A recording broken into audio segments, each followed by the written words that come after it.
Debt payoff is a huge goal for most of us, right? I mean, the thing is 48% of credit card holders have actual credit card debt, and high interest debt is extremely expensive. So what's the best way to actually pay off our debt?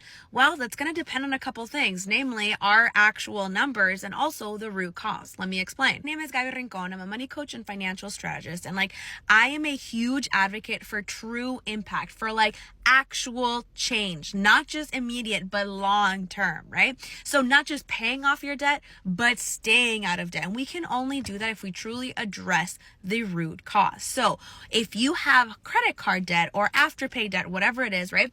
What led us to getting to that point? Was it that we didn't have an emergency fund, aka we didn't have another option but to swipe a credit card?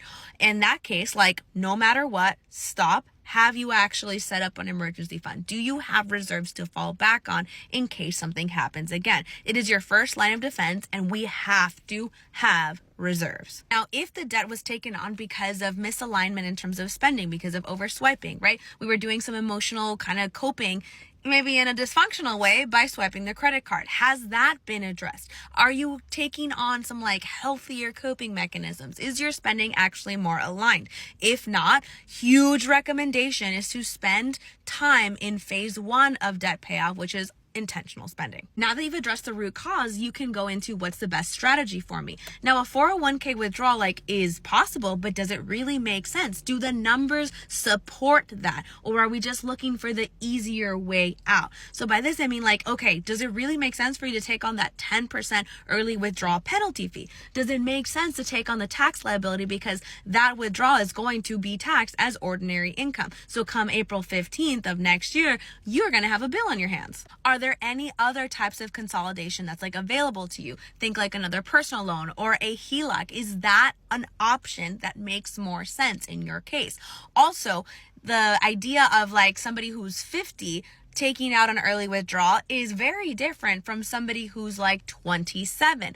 Think about the amount of time that they have to make up and catch up on their contributions, right? Also the context of what is it that your ultimate goal is, or what's the bigger priority? Is it debt payoff as quick as possible, aka lowering your interest rate overall so that more is applied to principal? Or is it that the management of several different accounts is stressful, so you want one payment so that it's easier to just kind of handle? In terms of what makes the most sense for you, it's really dependent on you and your individual context, the rest of your financial picture.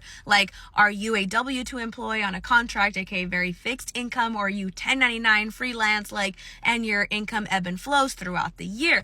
Do you have kids, people who rely on you for, income, for life, for stability, right? Are we getting to the point where the debt payments are so high that you're kind of beginning to risk housing payments or bankruptcy, that kind of a conversation, right? My suggestion is always to run the numbers. Run the numbers on what a debt snowball looks like. What are the payments? What is the debt payoff date? Same thing for a debt avalanche. How do those two compare? And then, on the 401k early withdrawal, what penalty fee would you be paying in dollar amount? What is the tax implication? And then, is it enough to actually make you debt free? And then also compare what you would have had in retirement if you left it alone, right? Benefiting from compound interest, presumably for years, maybe a couple of decades.